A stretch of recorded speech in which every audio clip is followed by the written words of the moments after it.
This is no longer a contained conflict.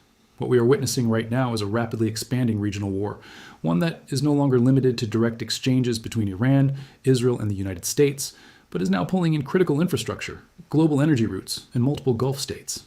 According to live updates and verified reporting from Al Jazeera, Iran has officially rejected a 48-hour ultimatum issued by Donald Trump, who threatened to strike key Iranian infrastructure, including bridges and power plants, if Tehran did not comply with demands related to the Strait of Hormuz. Now pause and understand the gravity of that moment. When a sitting U.S. president openly threatens to target infrastructure and the opposing state publicly rejects that ultimatum, what you're looking at is not diplomacy, it is escalation, clear and direct. Iran's response was equally strong, with officials describing the threats as a dangerous move that could harm civilians and further intensify the conflict. And this is where the situation begins to shift from a military confrontation to something far more unpredictable, because while political rhetoric intensifies, the battlefield itself is expanding. Iran has not limited its response to Israel or U.S. forces alone.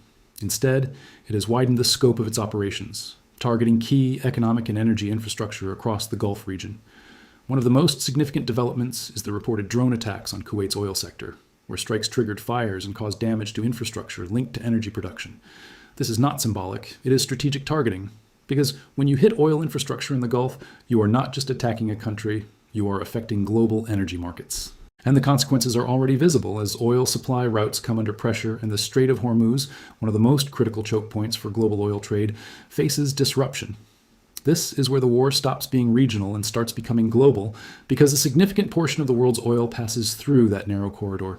And any instability there sends shockwaves across international markets almost instantly.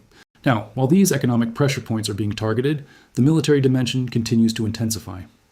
Inside Iran, reports confirm that U.S. forces have conducted high-risk operations, including attempts to recover personnel from contested areas, highlighting how dangerous and complex the battlefield has become.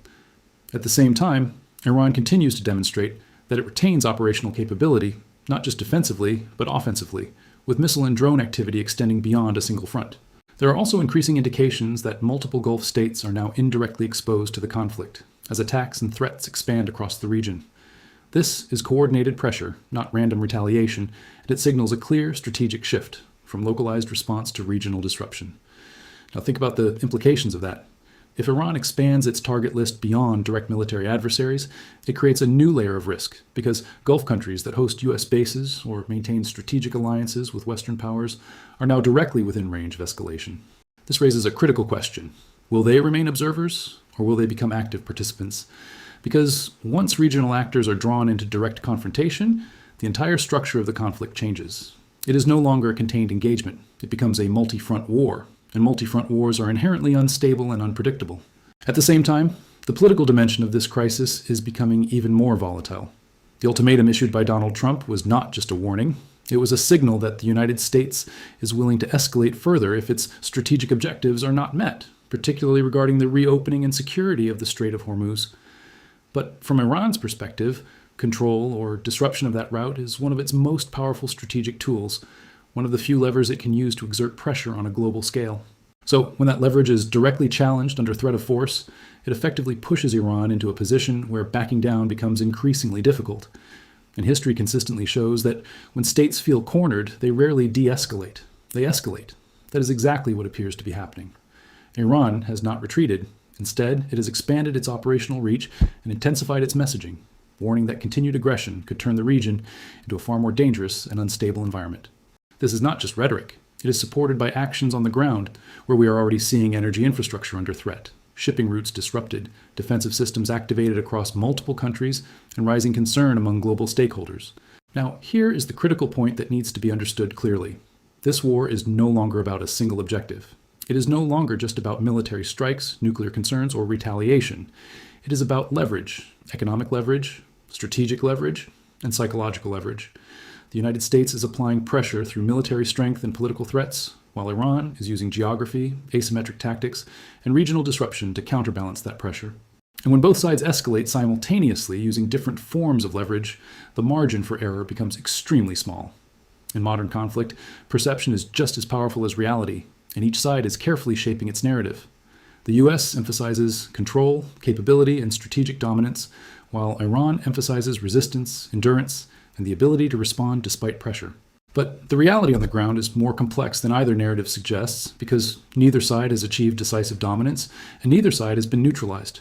That creates the conditions for a prolonged conflict, one that stretches resources, tests alliances, and increases the risk of unintended consequences. And those consequences are already beginning to ripple outward.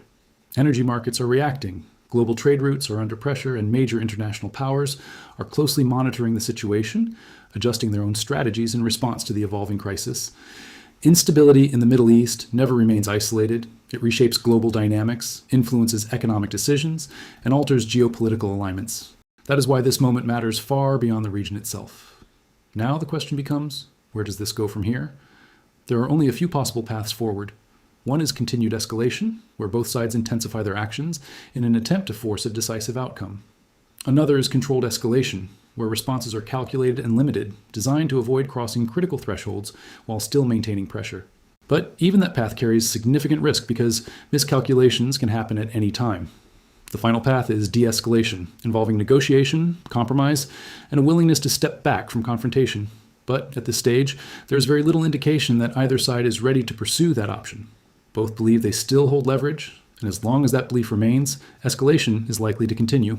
What we are witnessing is not just a conflict, it is a transformation. A shift from a contained military engagement to a broader regional crisis involving infrastructure, economies, and global stability. And the uncomfortable truth is that wars rarely unfold according to initial plans. They evolve, they expand, and they create consequences that go far beyond their original objectives. Right now, the signals are clear. This conflict is evolving, it is expanding, and it is becoming increasingly difficult to control. So when you hear about missile strikes, drone attacks, or political statements, understand that these are not isolated events. They are connected pieces of a much larger pattern, a pattern that is steadily moving toward a more dangerous and unpredictable phase. And the real question is no longer whether escalation is happening. The real question is how far it will go.